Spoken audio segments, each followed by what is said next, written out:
Hey, welcome to Scratching the Surface. I'm Jarrett Fuller, and this is a podcast about speculative design and higher education. Today on the show, I am joined by the designer, artist, and educator Tobias Revell.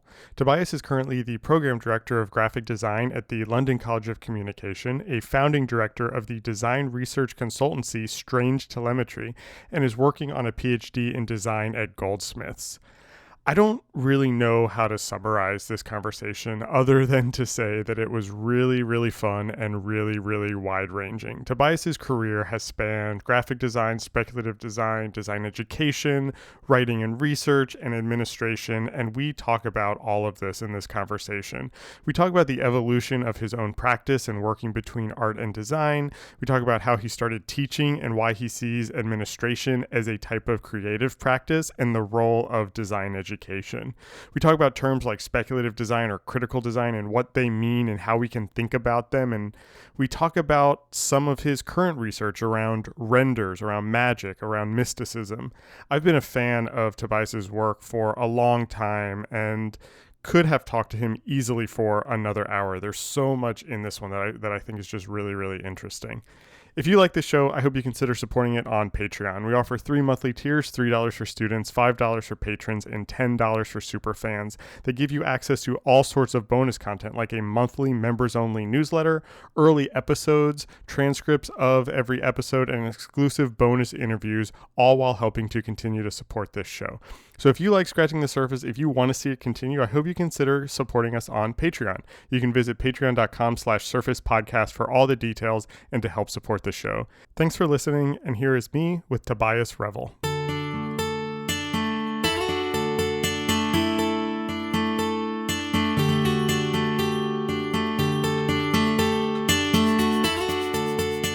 This is either going to be a really funny question or a really boring question. I'm not totally sure. But on your website, you describe yourself, it says Tobias Revell is an artist and designer, comma, sort of. And I want you to tell me about that sort of. What does that mean? What does that mean? I actually have a lot of different bios across different platforms. I obviously, as any sort of creative graduate, you go through that stage of going back and forth between, am I an artist, am I a designer, am I a consultant, am I a thinker, am I a strategist, and you sort of have all these words that you go through, and I could probably dig out, optimistic business cards I've made through the years that have different titles on. And I just sort of settled on sort of, because also the difference to me in the way I think about those things is so meaningless and negligible that I don't really mind. And often, for instance, when I talk to students and they say, I can't figure out whether I'm an artist or a designer, I just sort of say, well, it depends what fund you're applying for. If you're applying to the Arts Council, you're an artist. If you're applying to the Design Council, you're a designer. Like, it's still money at the end of the day. So it sort of is partly that, and it's also an acknowledgement that I'm not that good. The other thing I sometimes say is I'm a B+ designer. I've heard you say that before. I want to talk to you about that. So, there are a lot of incredibly talented people I know and work with and spend lots of time with. And just in that context, I sort of look at myself with a lot of self-deprecation because I'm just thinking I'm never, just whatever the attention to detail and nuance and rigor that really excellent designers who I think are at the top of their craft have, or excellent artists as well, I just don't have in me. I'm just too short-sighted and impatient that I just don't have that kind of dedication to being a really good designer. We need to talk about that more. But so it's interesting. So the sort of means both like you're sort of an artist and you're sort of a designer, but also means you're kind of just like sort of okay at both of those things. Yeah, it's completely forgivable. If you want something done quickly and turned around, I'm probably good at it. But if you want it to be of high quality, go to someone else. I love that. I love just setting up the high bar right at the beginning. Yeah, well, that's the thing is if you have the lowest opinion of yourself in the room, it's very hard to lose confidence. That's true. That is a good point. And I'm interested in this intersection of art and design that you're talking about, though, because my students say the same thing. I work with graduate students all the time who are working on thesis or capstone projects, often in sort of critical and speculative spaces, which I think is kind of similar to a lot of your work. I've shown your work in class before, actually. Okay. And I always have students who, and this is a communication design program, and they're always like, is this design? I'm worried that I'm just making art at this point. And I Mhm. always want to tell them it doesn't matter. However you kind of classify it, like I don't care. I don't care kind of what you want to call it, as long as you're kind of responding to these things that you're thinking about and you're making something out of it. That's all I care about. How Mm. do you both with your students, because you mentioned that you talk about, it just depends on what grant or what fund, but then also in your own, do you kind of feel, do you identify more with one or the other kind of depending on the circumstances, or with your students, um, how do you kind of help them understand that difference just doesn't matter? Well, I think there is actually more to that sort of rather glib description I gave at the beginning, which is that I think to me the difference is in the methodology and the process Mm, and mm, who it's for. I've worked with a lot of people with fine art backgrounds, for example, or in fact my regular collaborator Wesley Goatley comes from a sound art background. mm, And the way that they think through a project is very different to the way a designer thinks through a project. As a designer, it is baked into my code to always think about the audience. It's always about how does this decision impact the way it will be received once the project is on exhibition or out in the world or whatever it is. Whereas I think from certainly the artists I've worked with who are maybe coming with artistic training, it's much more about the reflexivity for themselves. What are they getting out of it? How do they feel about what's going on? I've worked with a formalist painter before called Charlie Peters, who is very much just spurned by intuition. She's not really at all thinking about the finished product or the audience or the outcome or things like that. So for me, I think the intention and the method of production is very much where it is, and I think obviously very often people get hung up on the context in which it goes into. So if it's in a right, gallery, it must be right, art. But I don't think that's necessarily true. I think it's about whether you're trying to do something that is communicating. Is it a communication project? In which right, case, you will then, by necessity of it being a communication project, have to think about who is the audience. What knowledge do they come with to this project? What are their expectations? How do I engage them in these new ideas? How do I walk them through the story? It's one of the reasons I use film a lot as well, because it gives you the opportunity to sort of structure an idea in a narrative format. Um, in which case, that's very much design to me, and that's a design method. And that is, as I said, it's sort of almost subconscious now. I approach all projects in that perspective, and mm-hmm. it leads to really interesting collaboration with people who aren't coming from that perspective and maybe thinking about decisions we're making in a project in a really, really different way. I think that's actually a really kind of nice way to think about it. Let's actually kind of use that to. I'm kind of curious about this evolution of your own work, actually, and this kind of bridging both sides of this kind of art and design context, and kind of living in kind of both of them and neither of them, perhaps at Yeah, the same time. I Um, definitely did neither of them, not yeah. very seriously. So you originally studied, you have a BA in something that's called interactive and moving image. Is that That's right? right. Yeah, that's right. I did do Jarrett. I did do 1 year of graphic design, Okay, tell and me then about that. I Uh, can't. I've erased it from my memory. so what's interactive and moving image? What type of program is that? Like, what do you? Let me ask this a better way. Sure. What type of classes are you taking in a curriculum like that? And then what were you thinking you wanted to do when you kind of entered into that program? Was there a goal or a kind of career that you imagined for yourself?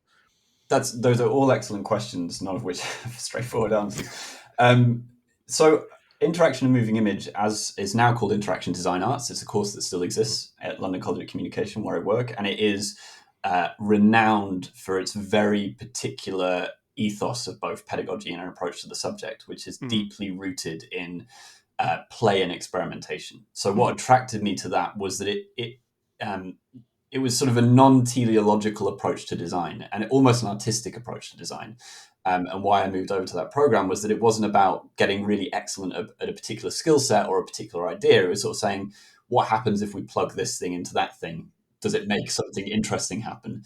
The titling of it, Interactive and Moving Image, just happens to be that it was originally two much smaller courses that were stuck together. And a big Mhm. component of it as well was thinking about narrative, and narrative as a way of, like actually I was just describing, a narrative as a way of getting people into ideas. So whether that's through film itself, and we did a lot of moving image and animation work and things like that on that course and still do, or whether it's just understanding, for instance, the way that people come into a space and sort of tell the story of their experience in the space.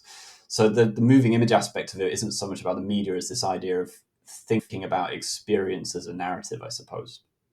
But it's very different to, I think, how you would maybe think about interaction design elsewhere, where it's maybe more based on, apps or UX and things Right, like that. right. It's very much, I mean, I made things like a giant clock that captured a second forever was like my first project that I made, That's awesome. completely non-technological sort of stuff.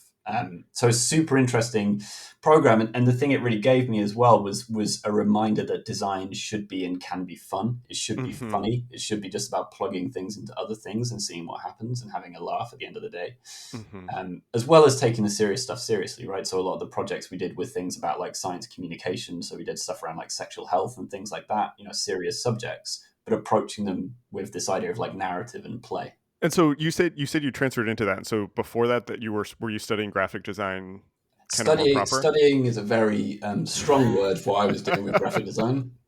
Okay. I was playing World of Warcraft a lot. That's what I was doing. Okay. All right. It's interesting to me though, because it sounds like this again, I apologize for coming back to this kind of artist and designer sort of Oh man, I wish I'd never written it now.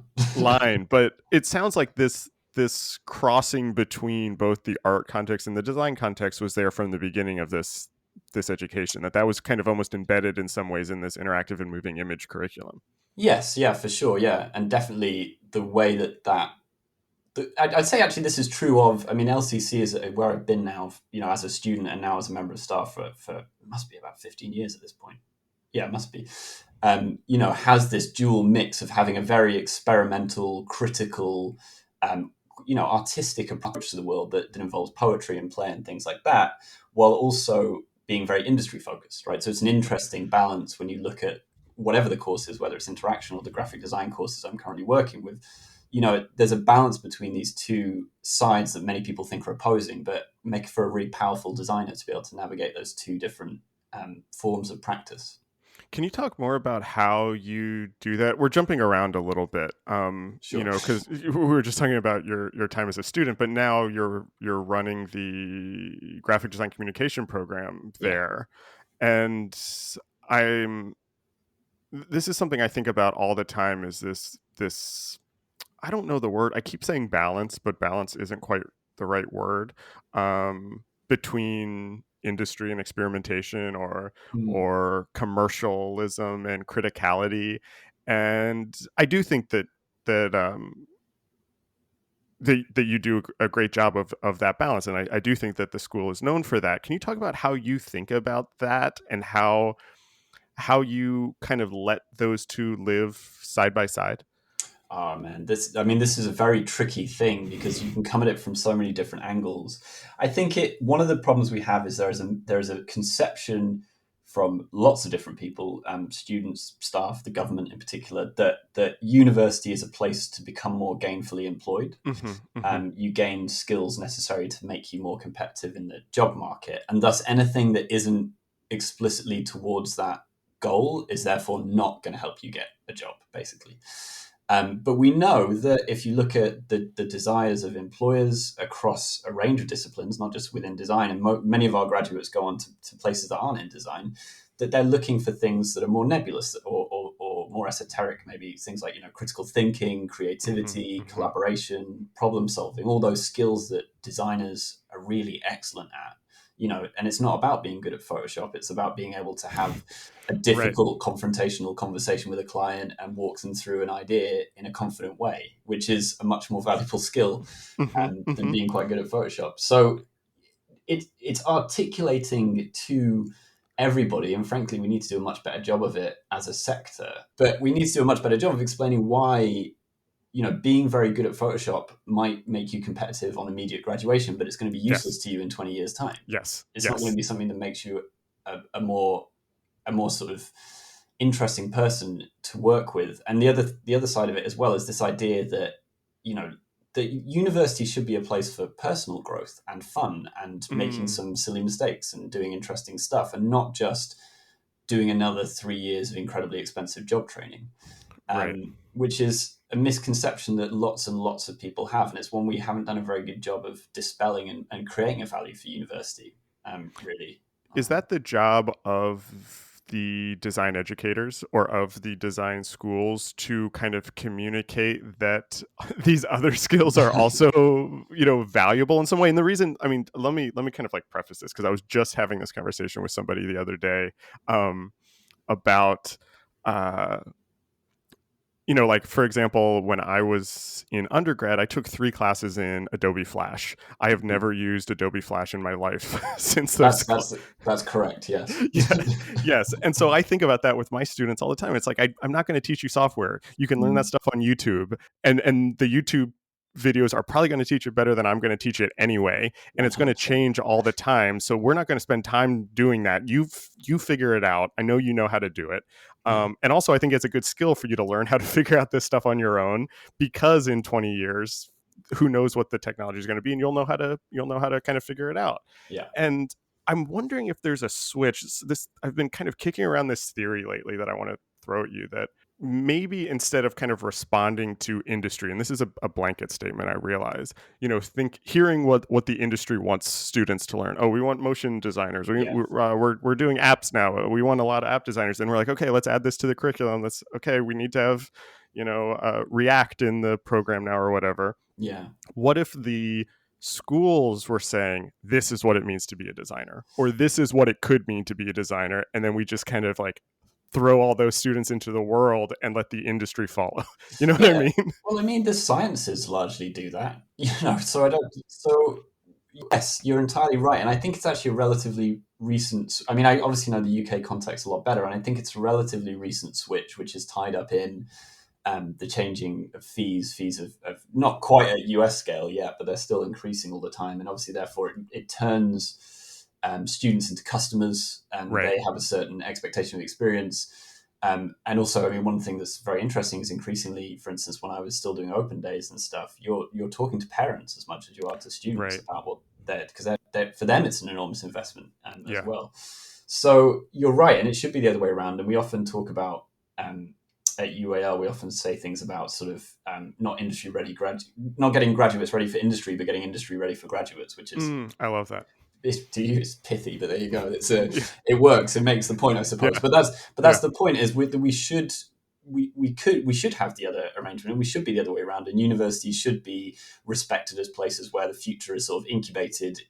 Because we have the opportunity to do that. But unfortunately, it is not. Certainly, again, in the UK context, and I suspect in the US as well, it is not politically beneficial to the current government to do that, because also, particularly art design universities happen to be hotbeds of radical leftism, and so need to be curtailed. But obviously, I don't know if you've seen the news, but the government announced last week they're cutting the arts education budget by 50%. Right? Oh no, I didn't know that.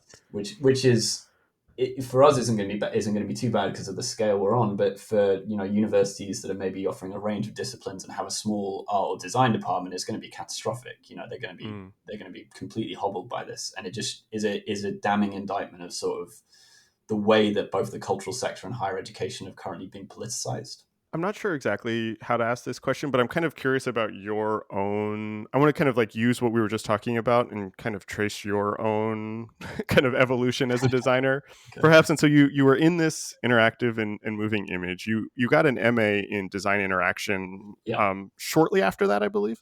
Yeah, I took a year out in between where I worked in a bookshop, which was great. I'd recommend Okay. that everybody do that. Just don't do design for a year and just check that you still really actually want to do it. Yeah, I agree with that. Actually, I support that. But then you also worked in kind of design studios. You were at Superflux for a while. I saw. I had a knob on the show a couple years ago. You were at AirUp, a couple other places. I'm kind of, and it seemed like you were teaching alongside of those. Is that true? Yeah, I actually started teaching during my master's degree. Okay. I was invited back as a what we call an associate lecturer, a sort of hourly paid lecturer during that time. Okay. I'm curious if you can talk a little bit about that sort of evolution of, you're working in these studios, you're working still in sort of critical, speculative kind of future design scenarios, but working with clients and in a kind of studio context, and your move into these more, I don't know what you call them, informal collaborations perhaps, or like kind of independent collaborations, leaning more into research and academia. Can you kind of just talk about that kind of evolution a little bit?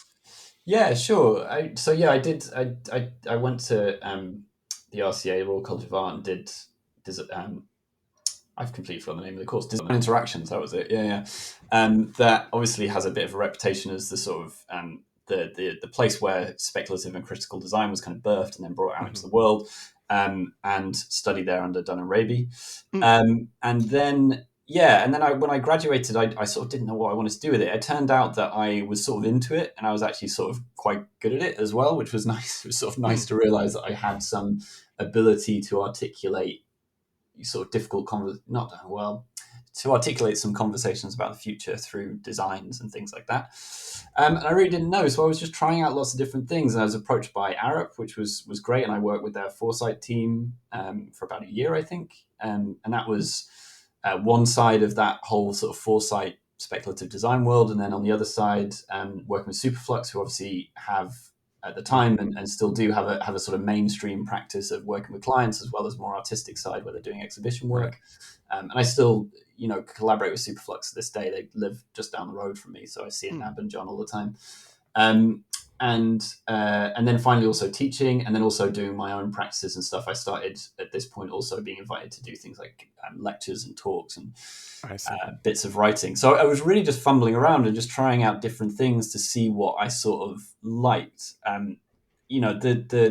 The corporate client facing work was very well paid, and that was great. But I was just doing the same project over and over again. Yeah, I've been there. Yeah, and it was like, oh, it's future of toilets this week or whatever it is. It's just like, oh, okay, we're gonna do this again. And since then, it's been interesting because I think that whole field has evolved over the last 10 years, where people are more interested in experimental methods. And certainly, a few years after that, I started a company where we were very much committed to not just repeating dry old futures projects, but to actually developing toolkits and methods that would be therefore like intellectually stimulating projects to do.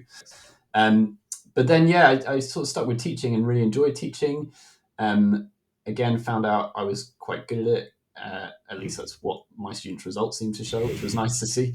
But the other major thing about it was just getting to have really interesting, frank conversations. And there's something, and it sort of goes back a little bit to what we were talking about before with the role of the university. There's something nice about having particularly where I work, a really safe space where you can have these kind of really difficult conversations about practice and research in the world and all those sorts of things, which you can't really have with clients. Because they, even the best clients sort of already know what they want to get from you. They're not open to sort of learning and changing in the same way that students or my colleagues are. So I sort of ended up sticking more and more with teaching. I got obviously very into boosting my own ego through doing guest lectures and deeply average design projects across the world, and then that sort of stuck, and then I sort of discovered over time that some of that futures thinking, that ability to work with clients, actually proved to be pretty useful currency in the context of an enormous organization like a university, and so started to take on more and more responsibility, to the point where I'm now a program director of a subject that I studied for about 9 months. But yeah, it was interesting. It was just genuinely coming out of the MA. At that time, speculative design was still on the fringes of practice. It wasn't yet mainstreamed in the way it is today, where I think most people in that space would know what you mean if you were to say speculative design to them. And so people really weren't sure how to treat it. Most of the work was sort of exhibition style, gallery facing stuff. There were, of course, companies like Superflux who were starting to do it with clients, but there really wasn't, there's not a job for speculative designers. There's not a job you can have. Right. So it was just trying out different places and sort of thinking about what I wanted to spend my time doing, really. I'm curious about this. I'm curious about your thoughts on these terms, speculative design or critical design. Even here we go. It's okay. I feel like I feel like we're going to be in agreement, actually. Okay. I mean, perhaps maybe Will you not. tell me what you think you mean by speculative design, and I'll tell you whether I agree or not.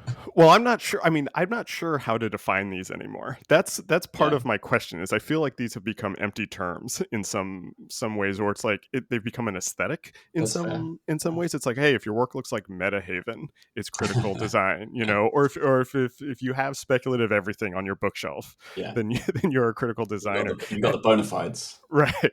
I think, Cameron Tonkinwise had an essay a couple years ago called Just Design that I think about Yeah, all the time, where he has this line in there where he's like, anytime you put a prefix in front of design, critical design, speculative design, design research, futures design, etc., you are yeah, saying that just design is not those things. And yeah. Right. I kind of agree with that putting these words is kind of separating them out, saying that they are other. And I'm interested in how all design is critical design, or all design, I Mm, think you could argue, is speculative design, yeah, perhaps, especially in a graphic design context when you're creating a brand for somebody. This is a sure. very reductive example, but the brand in many ways makes that company real. It gives them some sort of context, some sort of visual that then people can kind of hold on to, and that's speculative in many ways. It's kind of projecting into the future. And so I'm Yeah. kind of curious how you can, if you have thoughts on both, your work, which I think both is working with clients, but also these kind of self-generated or self-initiated or funded projects, how people who are maybe not working in those contexts but maybe are working in a more traditional design context, how they can think about their work as critical or speculative or Mhm. future or research. Do you know what I mean? Does that make sense? Yeah, yeah, sort of. I mean, I fully agree with almost everything. Actually, I think we do agree on the sentiment of what those things are, which is great. I am always reminded of my PhD supervisor and a design educator at Goldsmiths, Matt Ward. He wrote, I think, a few years ago, around the same time as Cameron Tonkinwise, probably, that all design is based in the future, right? Yeah, So right. whether you're designing a chair or a brand or whatever it is, you're all, exactly as you said, you're making certain assumptions about the future and the context in which that thing will exist. And if you're like designing a chair, most of those assumptions are probably pretty safe, right? Hmm. Gravity is not going to change. Right, So right. you can be pretty sure of how people's bodies are going to work for the time of your design. But then the critical thing is where it's interesting. And I think the mistake that's made is in lumping the speculative and critical together very often, because you can do both. But for instance, I will, whenever I talk about speculative design, Microsoft do every 2 years do a speculative design where they're sort of drawing this kind of very rich and glitzy image of how they imagine the future of their products, but it's not critical. Right, right. They're not trying to challenge their assumptions or your assumptions. They're just trying to affirm the worldview they already have and convince you of that that's going to be true. And you could say the same for all advertising broadly. You could say that it's selling you a speculation that they can't prove is true at the point of sale. So that's a different thing. And so to me, whenever I talk about speculative design, it is an approach to using the vocabulary of design to tell people a story. And you Mm, can tell them a story because you want to sell them a product, or you can tell them a story because you want to challenge an assumption they or you have. And then it is critical. But then equally, you can do critical design practice that isn't based in the future, right? You can do things right. like, Tom Thwaites' Toaster project comes to mind Yeah, yeah, because that's using something that's very now and actually almost reverse engineering it. Carl de Salvo called it traces, right? In his paper about design and the construction of publics, he said that yeah, it's yeah, not speculating into the future, it's unpicking the present. It's sort of forensically examining it to have a critical discourse about how things are made in the present. And Matt Malpass as well has written a huge amount about this in his book Critical Design in Context, right, where he really separates out speculation from critical practice. So I think they're different things, and they have a significant overlap in the middle, which is the sort of Dunham-Raby argument that because the future is undetermined, it is a very easy way to get people into a critical discourse because you're not challenging something they already hold and know and experience. You're doing something that is still flexible and changeable, and so you can have an easier conversation with them about their right, assumptions in the future than you can in the present because people don't like being told they're wrong, right? right, So going up to someone and saying the products you use are really terrible will just be like, oh, but it's okay because I pay off, I contribute to the WWF or something that offsets the guilt of that. Whereas if you say to people, what about if we had completely sustainable consumer products in the future? They'd be like, oh yeah, that's interesting. How would we get there? Let's have that conversation. In your own work, how do you think about audience and kind of distribution, or kind of getting your projects to that audience? And I'm going back to that kind of earlier comment you made with your students about um, the kind of approaches of art and design, and how design is very much about thinking about audience. And I think so much of these critical or speculative projects, and again, I'm sorry to lump them together again, but in here there is this kind of weird overlap where often these just kind of get seen by the same people, or they Yeah. go into the gallery and they don't actually kind of fully engage with the real world, Yeah. maybe. And I'm curious how you think about that, and how you think about kind of working on these projects and then making sure that they're getting to the audience that they are intended for.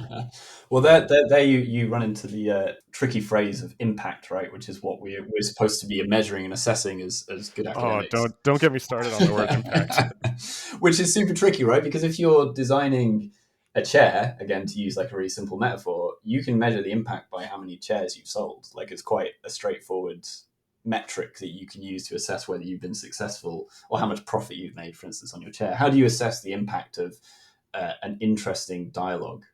Like how do you assess Right. that? So obviously there are a couple of routes here where I see it used effectively. So one is in academic practice. So you can publish it, you can write papers, you can get citations and things like that. And obviously a lot of that stuff then does things like bleed through into curriculum so that it starts to go into the design vocabulary of people. And I think certainly at my university now, there isn't a course untouched by the speculative and critical design discourse Mm, in design in some way, from service designers to interaction designers to industrial designers. They will be introduced to that idea at some point. It's now part of the vocabulary of design and part of the toolkit of a designer. So that's one way, and that's because of academic practice. But then the other is where we start to get into interesting projects around like co-design and right. sort of more service oriented. I say service design in the loosest possible way. I sort of mean participatory and co-design projects, particularly a lot of the ones that I know that colleagues have worked on and I worked on that are maybe with social organizations or policy groups, where the speculative design is used to shift a conversation and help people think about the decisions they're making today and how they'll impact the future for their organization. And then you can definitely, again, start to see meaningful impact because you can change the nature of the conversation and perhaps lead to organizational change. So those are the two ways. And the gallery work, I think you're right. I think the gallery stuff and the stuff that goes on the blogs and wins Core 77 awards and stuff like that, which I'm guilty of awarding because I was on the jury, are there for other designers, right? They're there as a design for other designers. But also, I don't think there's anything wrong with that. I think Mm, having a canon of work that we can look to and sort of say, that person did something particularly interesting in the way they developed the research for this particular speculation is a useful thing to have. I don't think there's a problem with that. right. But I think we can all probably acknowledge that, putting a sort of really interesting film about the future of mushrooms in a gallery is not going to change the world. You know? Right, but that doesn't mean that there's no value, which I think No, I think that's a good distinction to make. That I hope I wasn't kind of making it sound like yeah, those and are also, I all mean, it's pointless. also worth underlining that certainly the practitioners I know who are working around speculative design, they're doing these things simultaneously, right? So Right. Superflux again are a great example, and Yeah. I mentioned that earlier. They have their artistic, and Ab might not be happy with the word artistic, but let's say artistic arm, where they're doing exhibition work and that stuff gets a lot of attention and it's really interesting. So stuff that goes into galleries or travels or tours, and that work that they practice and develop and the ideas they work through in doing that as a form of research and development then go into client facing work, right, and becomes Hmm. part Hmm. of the way that they can to then work with clients on sort of much more grounded projects. Right. I want to go back to something you said like very early in this conversation about you being a B plus designer, which I've heard you say. I read an interview that you had done a couple years ago, and you kind of mentioned that also. And I've often joked in myself, I'm like, I'm an okay designer, I'm an okay writer, Yeah. uh, but I'm good at like bringing people together. I'm good at teaching, which you also said you Yeah. think you're. And I'm kind of curious about that and kind of how you this is a leading question because for Mm. me this was a hard kind of realization. to make as somebody Yeah. who was interested in design since I was a teenager, wanted to be a designer, studied design, This is tragic because it sounds like you did it all for the right reasons as well. it's I'm fine. I'm not complaining. I'm not, Okay. this is not a sad story. But Need then to kind talk of, about it you though, know, graduating and working as a designer and then being like, wait a minute. Yeah. A, this is not what I thought it was, and B, I'm okay. Yeah. uh, but then kind of realizing that my place in this field was in other contexts, was in Mm. teaching, was in this podcast, was in writing, was in, kind of organizing things. But that was kind of like a hard thing to kind of like get over in myself, of Mm. like, oh, actually I can still be involved in this world that I really like, but in this kind of other context. And I talk about this with my students all the time. It's like, just because you like planes doesn't mean you have to be a pilot. Yeah, There's all other areas in this. And I'm kind of curious how if you could just kind of like talk about that a little bit, about kind of studying design, working as a designer, but then realizing, what, I'm actually like a really good administrator. yeah. It's tragic, isn't it? I was joking yesterday that I spent a lot of money investing in my design education to be really good at Microsoft Office. Like, that's where I am now. Um, how did I find that? Well, you mean the way you describe it is pretty much bang on the sort of stuff I went through. I mean, I don't think. I mean, one of the things about being a student on a course, which again is a great thing, is you're in quite a small pool relative, right, to the world, and so you can be pretty successful in that small pool, and then suddenly go out into the world and be like, oh no, they're really good, and I'm not.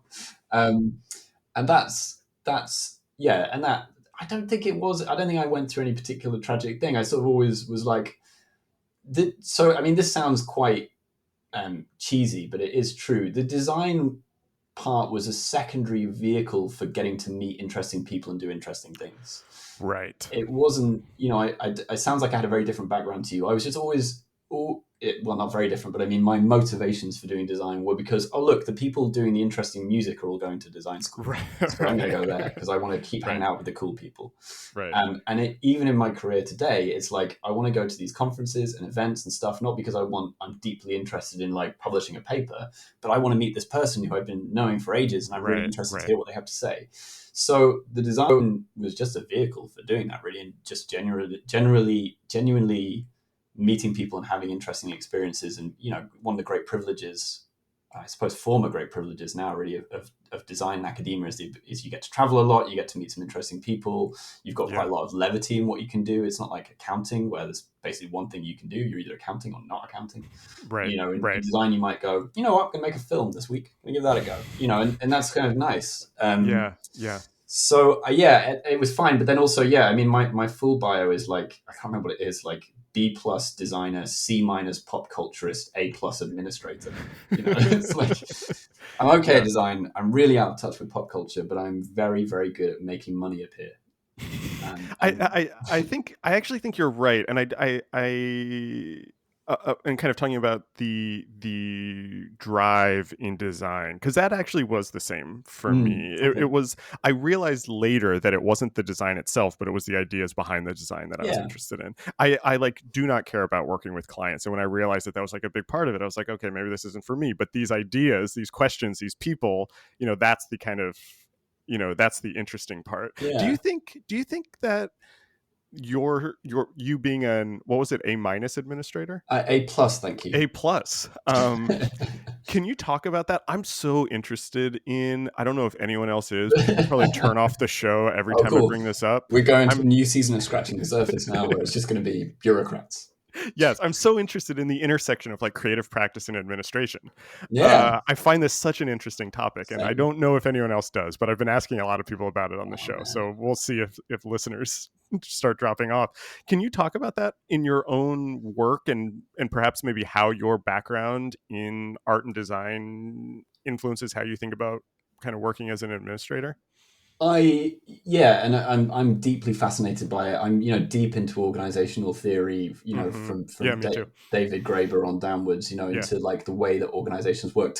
So to me, the university is a political instrument, right? And it is, that conversation we had earlier about the university should be leading the conversation about the future, not just trying to churn out graduates for Google or whatever it is that's what deploying at the moment, is serious, and that is a political project that is about shifting um, moving power around inside of huge institutions in order to change the dynamics of the next generation of people. Again, it's a corny as hell thing, but I think that a Microsoft Excel spreadsheet is such a powerful tool for doing that. Yeah. To be able to make what can be really sometimes very intimidating decisions about like the next 5 years of a course and how it's funded and structured and what its priorities are and things like that will have a significant impact, or I hope has an impact on at least a small section of a society at some point, by the way it's sort of activated. And that's all done through Excel and through paperwork and through Right. acronyms and things like that. And obviously this is deeply where David Graeber writes about where power is invested in, organizations and Hmm. things like that. And it's completely fascinating to me. And it is a design project. It is about, I love, I can't remember if you've had him on. You know Benedict Singleton? I do not. No, I don't know who Okay. that is. He Should I have him on the show? he's an interesting guy. He's a really interesting dude. He runs a service design organization called Rival Strategy, but he wrote his PhD about Willem Flusser's interpretation of design as trap making. Mm, So designers, I'm paraphrasing the argument here, but a designer doesn't make anything fundamentally new. They just understand the tendencies and affordances of things that already exist and reorient them right. towards a new outcome, which Right. is trap making. And that's the same with bureaucracy. You're taking the various tendencies of the organization to do certain things and their priorities and all these different departments that have different priorities and strategies, and you're just pointing them in the direction that is most favorable to you, which is a Mm, design project to me. hmm. That is just a design project with spreadsheets and embedded PDFs and things like that. All the endless nonsense that bureaucracy produces. I do get perversely really into it and quite excited by the prospects of it. And I know that especially for many colleagues who have a very different temperament, it's an incredibly frustrating thing that can feel like it's against creative practice in many ways. And actually, it's just a way of finding, I'm trying to think of an analogy. It's like finding the sort of the slipstream that works to Hmm. benefit, to your benefit, which, like I say, is a design project. I think of it as a design project. I think that's so well said. I have a couple sort of smaller, quicker questions to wrap up. Kind of a little bit specific about just some projects. You've done a lot of work around renders, Yeah. and Let's talk about rendering for an hour. rendering, and I'm very interested in this uh, kind of spread of mock-ups in graphic design. Everybody's mocking everything. Everybody's mocking up their design work on the same mock-ups. Mm, And so you can go to like the biggest design studio to my students, and they're all using the same yeah. template of a tote bag to show their new brand. And I'm kind of curious. Do you think all design is just synthetic now? Wow, that's a big question, isn't it? Is all design was it ever not synthetic? That's a good point. I certainly, I mean, the reason I'm into computer graphics broadly is some of what you just described, which is this: there is an aesthetic of standardization that comes with Hmm. software. So Yeah. actually, it's sort of similar to Excel. Once something is so standardized and stabilized in culture, and stabilized is the word that like sociologists use to talk about technologies becoming kind of embedded in our lives in a way that's completely coherent and we no longer question. Um, it starts to reshape that culture. And so we imagine, in the same way that Right. institutions now imagine the world through Excel spreadsheets, the standardization of things like the Adobe suite and these mock-up platforms and things you're describing have led to a prefiguration of an aesthetic that is very Right. hard to get around. And whenever I used to interview sort of see applicant portfolios, there were very often I'd get a few hundred applicant portfolios. I'm like, I can't honestly tell the difference because they're all using exactly the same software that Yeah. they're plugging their graphic into. Yeah. And it is the peril of automation is that by making something easier, you also standardize that thing. It has to be done the same way in order to be automated, to be able to be done easier. And we're definitely seeing that in design. And I've noticed it actively over the last 5-6 years. I don't think I'm just looking for it. I think that the tools that I certainly was educated on in design were very much still sort of specialist tools. They required a specialist Hmm. expertise Hmm. to That's use, right. which meant that necessarily they were much more malleable and that the things that came out of them were much more varied. But now that everything's templated and standardized and preset, particularly again in things like the Adobe suite, you don't have to challenge those. It's already ready to go for you. Right. So you end up with a very homogenous aesthetic as a result, and you particularly see it in computer graphics, but you also see it across all of visual culture. In the sort of opposite direction, but still thinking about technology, I'm interested in I'm curious to hear you talk more about your interest in magic and the occult and spirituality. You have this kind of curatorial practice, Haunted Machines. Yeah. Um, Global super brand Haunted Machines. right. That's how I That's how you describe it. Can you talk about where that kind of interest came from and where that research is going? And yeah, that's another. I mean, this is all these kind of, talking about just being curious about stuff. You pick up these ideas, and then other people also find them interesting. And they sort of spiral out of control. And so, Haunted Machines was uh, a lot of the people in the sort of London design community around sort of 2013, 14, and sort of design and tech community, I suppose, with the emergence of what was then called the Internet of Things. I don't know if that's still a thing Mm-hmm. anymore. There was this weird occult narrative that seemed to accompany it, and it seemed to be everywhere. And there was a struggle of the designers to find a sort of rhetorical framework to explain to people why they should have smart gizmos and gadgets. And very often it fell on it somehow enhances your power. It gives you some sort of magical ability. It is a friend. They drew in personification and all these sort of all these metaphors that were very Right. evocative. Around half the time directly evocative, and the rest of the time sort of implicitly of magic and the occult and familiars and animism and personification, all these things. So basically, I just started a series of Twitter conversations about why that was, and lots of other people were noticing it as well. And then that sort of just became a series of events and projects and stuff, which sort of culminated in a year-long festival in the Netherlands in 2017 that Natalie Kane and I did. Natalie Kane's my collaborator on Haunted Machines. And that kind of wrapped up actually, because we didn't. It's not really. It was sort of about going, this is weird. Let's get 200 people who also think this is weird together to talk about it and have a couple of beers. And we managed to do that, and the Dutch government paid for it, so it was great. It's all done.